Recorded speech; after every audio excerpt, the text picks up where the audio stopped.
All right, guys, we've got everything tiled. Everything is up. It looks nice and straight. I had a little bit of trouble on this one corner, but I got it taken care of. I've got the curb tiled. I did that off camera because my mortar was setting up and I had to move really quick. But I'm going to go ahead and go over a couple things so to make it a little bit easier for you.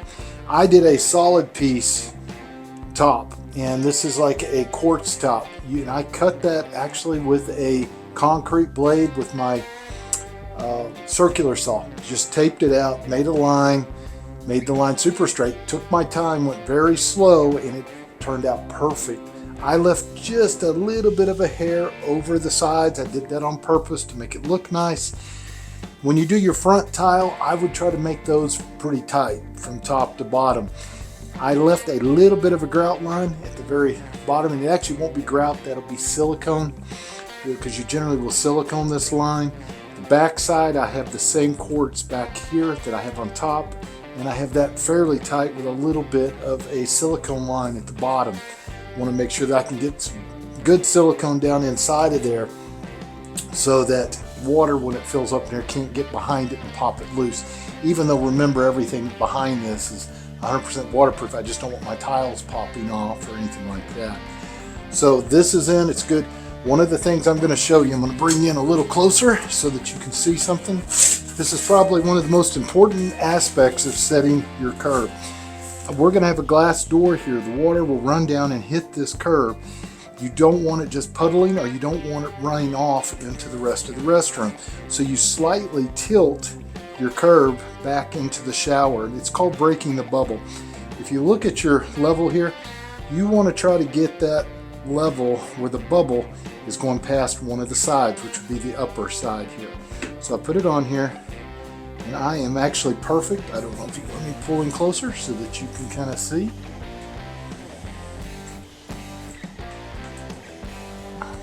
But it's right in there. This is the one we were looking at, and we're breaking the bubble. Now you will do that all over your entire shower. And kind of watch it, make sure. There we go. That it's good, and you may have to check it a couple of times because it does tend to move sometimes just a little. Perfect. And perfect. So it's great. We're not going to touch it anymore. Okay guys, so that being said, the curb is done, all the tiles in. I will come back and let it set up for about 24 hours, come back, and I'm going to knock all of these out, get them ready, clean up anything that might be in the seams, and then we'll get ready to put our grout in. So we're going to take this accent wall in this guest bathroom, and we are going to tile it, but we're not going to tile it with just any tile. We're going to tile it with the riptide tile. So how the riptide tile works is you're going to put it on here. It'll cover the entire wall, and it has these little ripples that go all the way through it. It looks really awesome. We're going to take a white grout and grout in between, and I'm going to try to make straight lines on this one. But there's a couple of things that you need to know. One of the things is you can actually put your tile directly on your sheetrock. A lot of people do that. I don't particularly like doing that, especially with a larger format tile. So I am going to put some Durarock, or I'll probably put Hardy cement board up here, and I will do it in 1/4 inch. I just want something attached on here that gives the tile just a little bit more strength and structure. You can use 1/2 inch if you like. I usually use 1/2 inch more in the showers. It needs to be a lot stronger. But on the wall here, a 1/4 inch with the sheetrock backing it up, you should be fine. So we are going to do that. Another thing that I did, if you notice, there are little numbers all the way across here. I've actually numbered, or I shouldn't say numbered, I've actually measured my studs, and I started over here in this corner where the tile starts and worked my way out. So you have the 5 5/8, 19 1/2, 34 11/16, 51 7/8, and 67 7/8. And I marked an arrow showing which direction I measured from. Now you're probably saying, well, that's not going to help you a whole bunch once you get everything up there. Well, yes, it is, because what you do is you're going to take a picture, maybe even a video of this, and you save that in a folder somewhere on your PC so that you always have it. because that way when you come back and if you're trying to mount something on this tiled wall, your stud finder obviously isn't going to work. You're not going to know where they're really at. So if you can measure and come back, you know that you can find a stud at every one of those locations later. So it'll help you.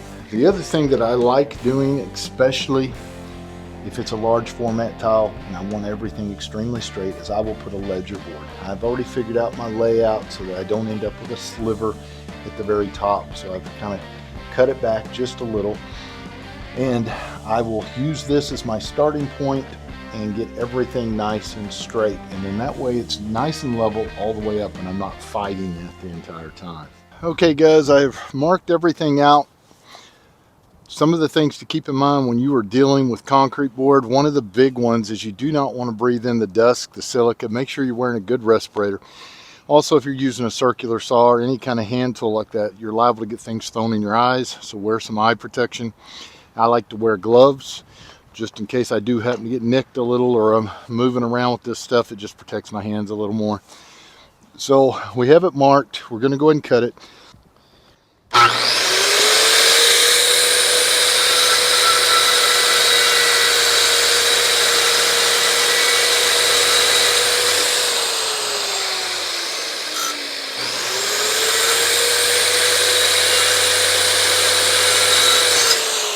So what you're going to do, hopefully you hear me through the mask.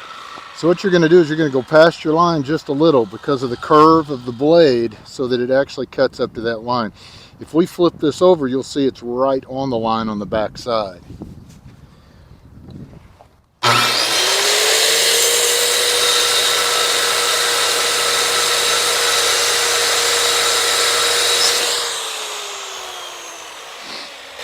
Okay. And so what this next cut is it's called a plunge cut. I'm going to hold it open, hold on my guard, and slowly slide it into place.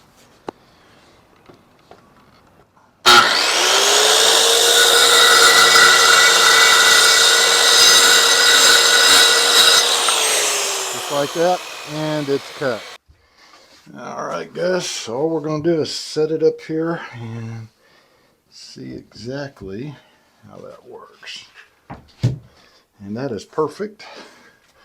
So we are going to take our screws now and screw it in. Now these are the screws that I use, which are the backer on screws. 1 1/4 is about as long as I need because these are small and it's just going directly into the stud there.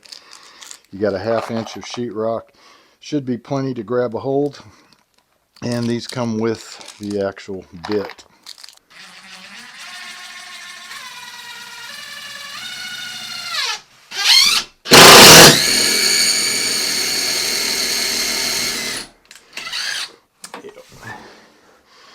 Hitting the metal plate for that. I should have known better than that one.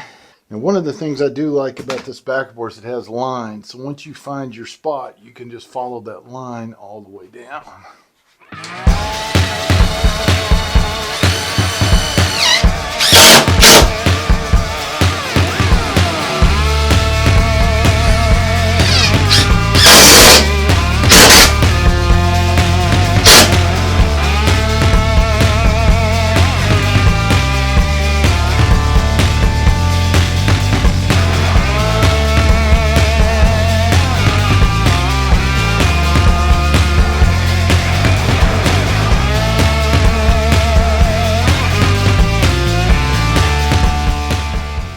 Alright guys, so what we're going to do is we are going to do the Ultra Lift from Maypie, and there's 2 ways you can mix this. If you are doing the non-slump where you don't want it mixing and stuff like that, you want it very thick, you can mix it with up to 6 quarts of water. If you're using something like a ledger like I am, you can actually go to 7. I'm still going to mix this thicker. I've got my quart thing already done. I've got my mixer ready here. I've got 1 bucket of just water to put my mixer in, and this is what we're going to put it in. So we're going to go ahead and cut it open, and I'm probably only going to do a half at a time. So just about like that right there. I did get white. We have white tile. That's usually the best thing to use as a white. And before I put any in, I'm going to go ahead and put part of the water.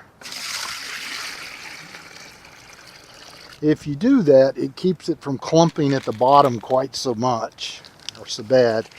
And then we're going to pour about half of this in. About right there. And then we'll set this aside.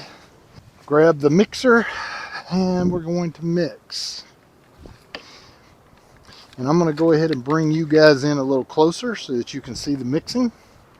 So I will generally start this at my slower speed.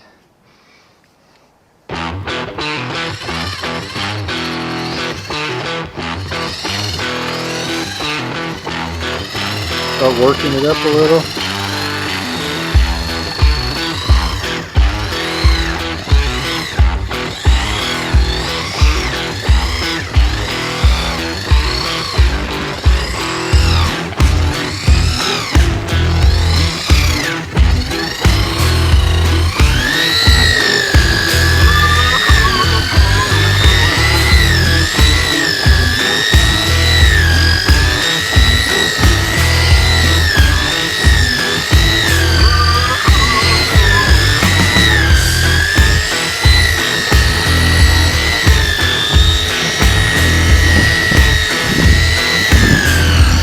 Now one thing I'll tell you is to try to go around the edges really good, because you'll get a lot of the powder will clump up on those sides if you don't do it. Now you're supposed to mix this for about 5 minutes.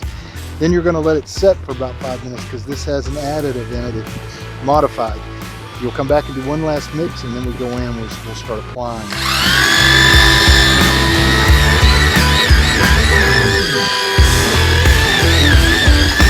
Alright, so we'll let that set up for about 5 minutes and do our final mix, and we'll be ready to roll. And what I'm doing here, guys, is I'm burning in. Make sure that you're turning the trowel on the flat side and get everything, all the little grooves, get them all embedded, because we're going to go back with the notched part and cut our grooves. Now I'm not having to get this one too thick, because I'm also going to back butter all of my tiles, but I want it thick enough that we've got good coverage. So what you're going to do here, you either go this way or this way. I like to go up, that way all my air can go out that way, and you're going to groove like that. And see, it's not near enough. I can see it right now. So we're going to add a little more here. Like that. Let's see where that puts us. And you want to keep this tilted down a little. Don't dig it like this. You'll take all your mortar out. You don't want to do that. And you look for voids like those. But I can see I've got to add a little more in a few places. Here. Here. Maybe a little bit right in.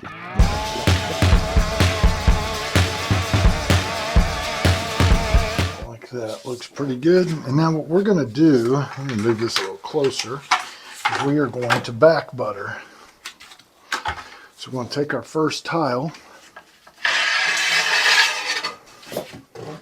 and we're going to back butter. And one of the things I do is I'll clean this little bottom edge a little so it doesn't squish out so much around there. And you do the same thing here. We're going to burn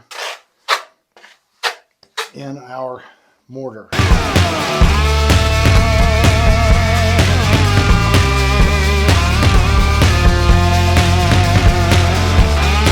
And then we will place it. Now, before I do that, I need to go ahead and kind of get this into place.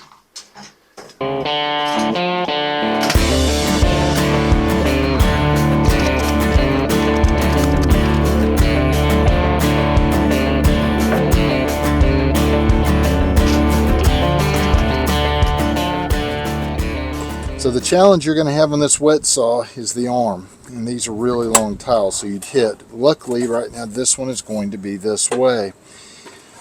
Now we're going to cut the lines here, and we'll have to cut this out with a saw. Now when you cut it, the round part of this is going to show up here. When you turn it over, it's going to whack quite a way, so a lot of times I'll flip it and cut the other side too. So the one thing about a wet saw is the blade is, the kerf of the blade is very, very small, so it's going to be very close to exact onto your markings. But I would still maybe cut to the left of it or the right of it just a little, or maybe directly in the middle, depending on what you're trying to do. I'm going to cut just to the left of it a little to give myself just a little extra room around that plug. So let's start it. When you start these, make sure the water is coming out the hose and that the pump is working. You'll burn up your blade. If not, you'll probably wreck your tile.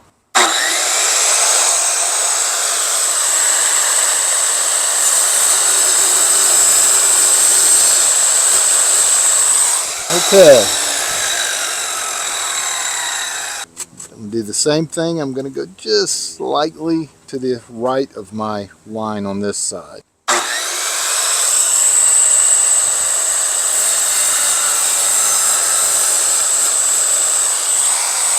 Double check your measurement here. You're 3 1/8, 3 1/8. Turn it over, because you can cut it too far and look really bad on the other side. So we're going to go down to 3 1/8, so we know where our stopping point is at. So it's right here and right here. That's not right. 3 1/8. Yeah, it was off a little bit right there. That's it. Thought something was wrong. You can also count these little lines. You can tell where you're at. And I will just take and make a mark across it. So that's how much less. So that's how much less it cut because of the roundness of the wheel on the back. So I'm going to get that cut all the way to the edge, so that when I cut across here with my grinder, I won't have to be cutting these little chips out and taking a chance of cracking or breaking it. There, make sure you're flat on the fence. Start it.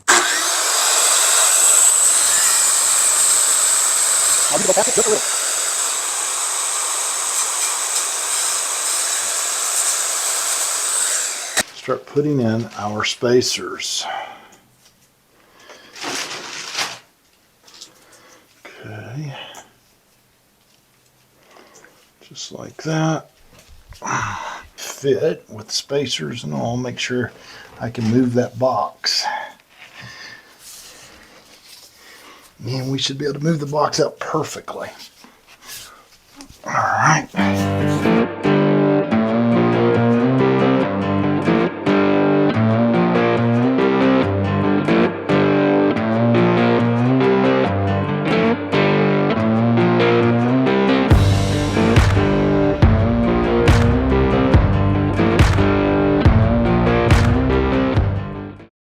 How these spinners work, now that I've got them up here, I can kind of show you. You just take them. It has a little groove part to hold on to spin.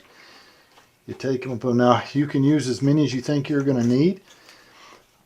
I'm doing 2 and 2 here to get it nice and snug. Now what I'll do is I'll rotate back and forth. That way you don't tend to snap them as easily. Till we get it to where they feel even. And then I do the same things here. Take and I'll spin them on, and I lock them in as I go. That tends to keep everything in line, get my lines where I need them to be,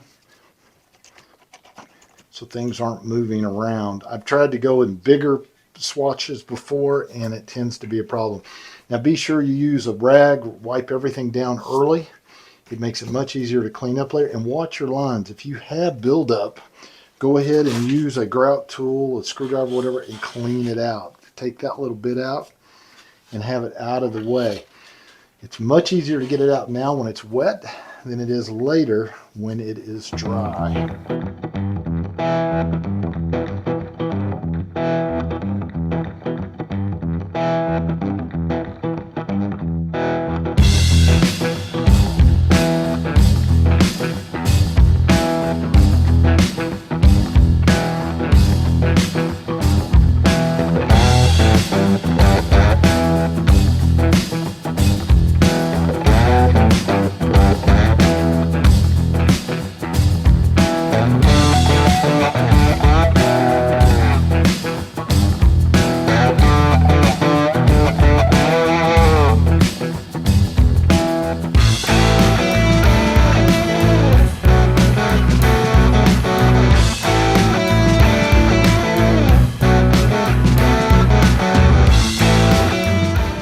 Okay guys, one of the things I like to do is I'll use my tile that's on the floor and I'll wrap that around my bathroom so that it helps waterproof everything even a little bit more, especially considering that the grout I use is waterproof grout. It's the epoxy type. So I'm going to show you how you take these off though. Don't hit them this way. If your slot is going that way and that's the way it's in, hit them downward. Just like that, and they pop out. Usually it's a little easier when it's up high, but that gives you an idea. And then you can save the spinner part. So I hold here, spin it out. And by the way, if there's mortar on this and it's stuck, throw it in water for a second, let it set for a few seconds, and it will actually break loose. All right, so that's pretty much it on that part. And then go back and just check your lines. Make sure they're clean. If you've got a lot sticking up, I will use the multi-tool. Make sure it's clean. Just don't hit the tile because you will actually scratch up your tile. Just like that. And then I'll wipe everything down and then I will be ready for grout.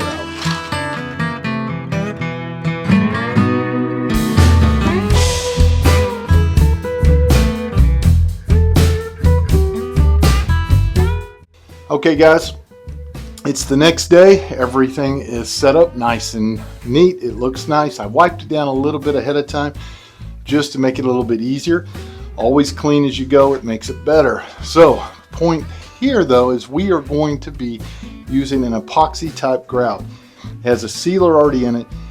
Very heavy duty, but the problem that you have is if you leave any mortar around these edges, that grout tends to stick to it. So there's a little right here. So get yourself a good heavy duty brush like this, heavy duty bristles, rounded on the ends, and it's made for this. And get yourself a good scraping knife. You can scrape off some if you see it. And then make sure you're using good clean water. Let me show you there. My water, very clean. And then scrub these really good. This is your one chance to make this look really nice. And if you don't get this good now, you will have a hard time doing it later because that heavy duty epoxy grout will stick to that mortar, any mortar that's exposed, and it is very difficult to get off. So what I'm going to do is I'm going to go through, clean everything up, make it look really nice and neat and clean, and then we're going to go out and mix up the mortar and we'll start applying it, and I'll tell you how I'm going to do that once we get to that point. So let's go ahead and get it cleaned up.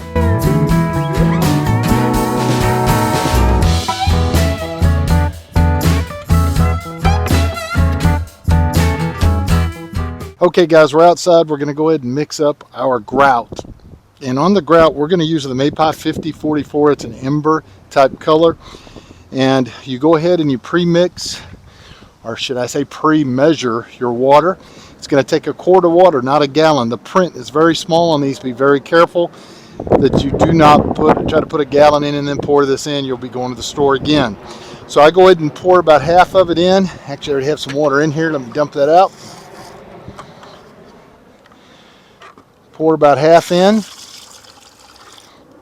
I save a little bit for the end just in case, and then I'll go ahead and I'll pour in my grout. So I'm using my big mixer today and I start mixing. This stuff's very powdery.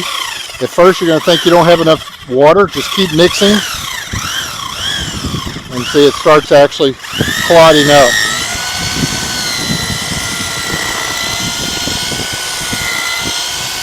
See, a lot of guys make mistakes there and go ahead and start putting more water right away. All right, now pour in the rest.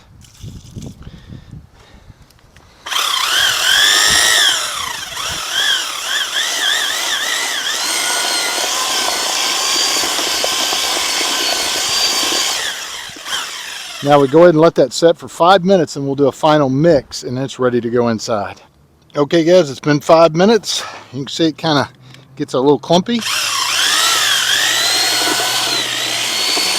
Always make sure that you go around the edges good, that there's no powder left.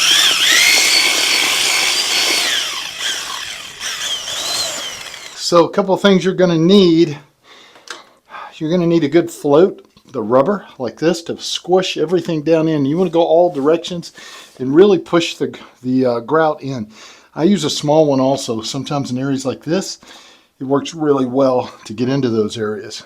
I have 2 buckets of water. One will be my pre-clean, which I'll take the bulk off, and then this will be the one that I try to take the most off of at the end, the very cleanest. So hopefully this will go fairly fast. You don't want to go in very big areas with an epoxy type of grout, but we shall see how it works. So you'll just take it and start smearing it in like that.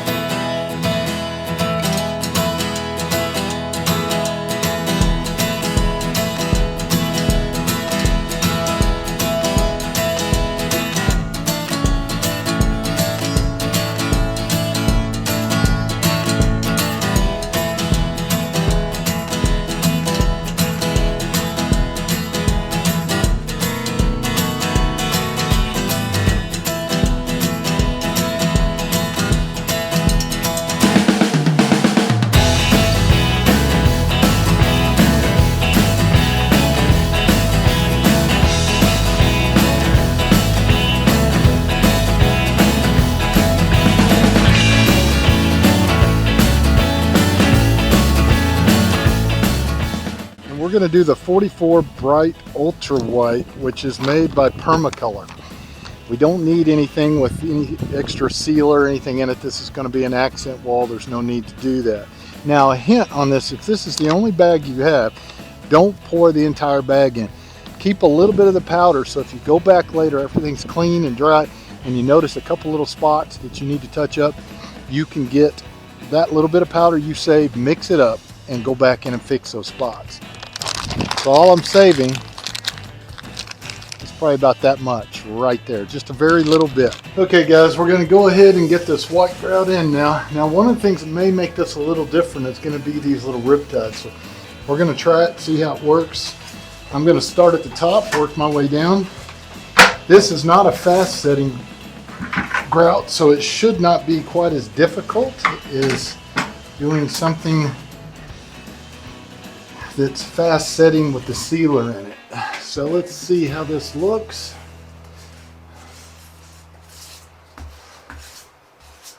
Well, not bad.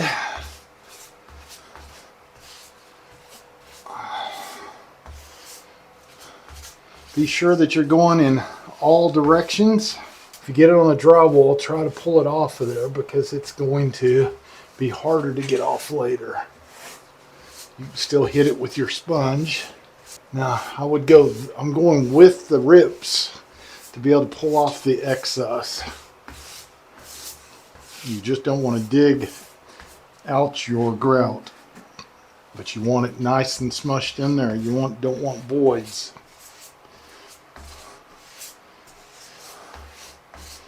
And it is a little messy. You're going to get on the floor, so try to have paper or something down on your floor.